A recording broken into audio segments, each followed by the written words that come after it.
उमेदवार जे की 2-2 ठिकाणाहून लढले त्यांचं असं म्हटलं की ईव्हीएम मशीनमध्ये बदल करण्यात आलेला होता म्हणून आमचा पराभव झाला आहे. जनतेतून आमचा पराभव झाला नाही, ईव्हीएम मशीनमुळे शेवटी आपण सगळेजण न्यायदेवतेवरती विश्वास ठेवणारी लोक आहेत, संविधान मानणारी लोक आहेत.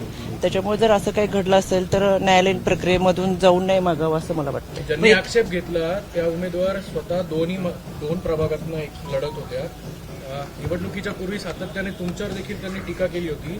तुमच्यावर टीका करण्याची एनर्जी वाया घालवण्यापेक्षा प्रभागात जर एनर्जी वाया घालवली असती, तेवढीच वापरली असती तर कदाचित विजय झाला असं वाटत नाही का तुम्हाला? मला वाटते माझ्या प्रश्नाचं उत्तरच तुम्ही सगळं दिलेलं आहे.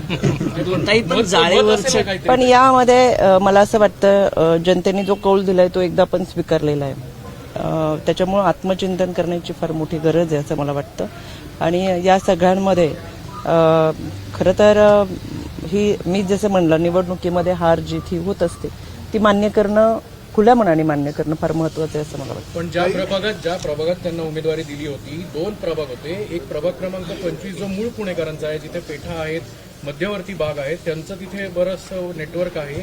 आणि शिवाय 26 मध्ये सुद्धा त्यांना उमेदवारी दिली. पक्षाकडनं 2-2 उमेदवारी देऊन सुद्धा जर निकाल अपेक्षेपेक्षा येत नसेल तर कोण याला जबाबदार आहे?